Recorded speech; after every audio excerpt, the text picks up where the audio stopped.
Halo semuanya, siapa nih yang tak kenal dengan istilah presentasi? Setiap orang yang ingin menyampaikan sesuatu agar terlihat menarik pasti menggunakan media presentasi. Tahukah kamu bahwa untuk membuat presentasi yang efektif, kita harus melakukan beberapa tahapan loh.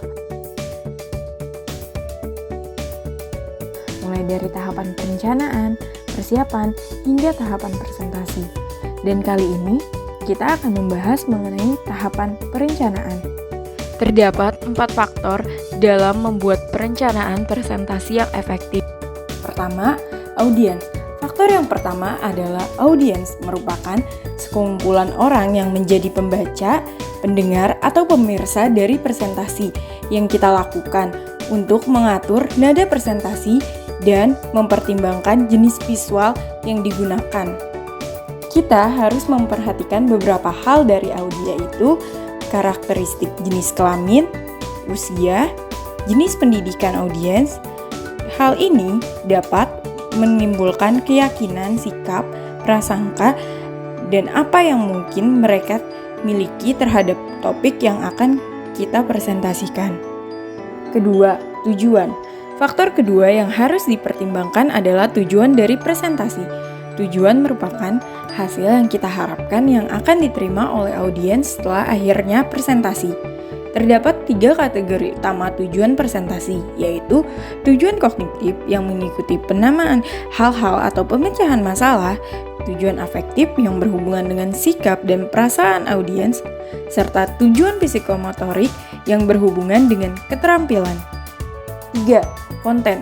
Faktor ketiga yang harus dipertimbangkan adalah konten. Dalam presentasi yang kita sampaikan, kita harus menyusun konten presentasi, tidak hanya didasarkan pada tujuan, tetapi juga harus dibangun berdasarkan apa yang sudah diketahui audiens tentang topik tersebut. Penyusunan konten dapat dimulai dari gambaran umum dan diikuti dengan detail langkah demi langkah. Pengorganisasian konten. 4. Strategi. Faktor terakhir yang harus dipertimbangkan adalah strategi. Strategi merupakan cara mengkomunikasikan ide atau mencapai tujuan presentasi yang kita harapkan. Terdapat beberapa cara penyampaian pesan saat presentasi, yaitu secara verbal, visual, dan audiovisual untuk menciptakan berbagai komunikasi yang efektif. Media choice. Pemilihan media yang akan digunakan dalam presentasi terutama tergantung pada isi pesan karakteristik media tertentu. Berikut ini adalah nilai-nilai media audiovisual yang harus kita kembangkan. Yang pertama, perlu kita ketahui bahwa media audiovisual itu dapat menarik perhatian audiens. Ketika kita memproyeksikan slide atau memainkan program video, audiens akan cenderung lihat apa yang sedang ditampilkan. Kedua, media audiovisual dapat menyederhanakan informasi verbal yang kompleks dengan menggunakan media seperti grafik yang tersedia. Ketiga, video visual dapat memperjelas materi yang abstrak dengan menggunakan media berupa gambar realistis untuk memberi makna pada kata-kata yang kita gunakan dalam presentasi. Keempat, media audiovisual dapat mengatasi batasan seperti batasan ruang dan jarak, waktu, dan terakhir, media all-on-use sensual dapat memperpanjang daya ingat, dapat lebih ingat apa yang dilihat dan apa yang didengar dari materi presentasi yang kita sajikan.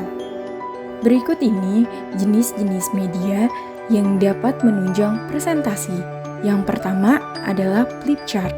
Flip chart digunakan untuk merekam ide-ide yang diutarakan oleh audiens.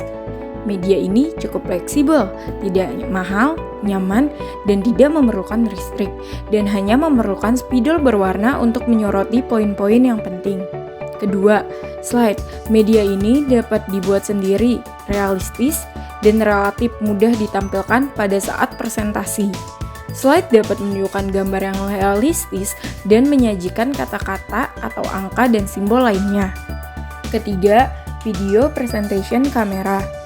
Media ini mudah dan murah untuk digandakan. Video ini berguna untuk konferensi video dan proyek pendidikan jarak jauh atau channel LCD. Keempat, multimedia. Multimedia adalah obat presentasi berbasis komputer yang dapat membuat lebih dari satu bentuk media seperti gambar matematika pada video gerak animasi, teks dan audio dalam presentasi. Nah, sekarang kita sudah di penghujung video tahap perencanaan. Bagaimana nih kawan-kawan? Apakah sudah paham?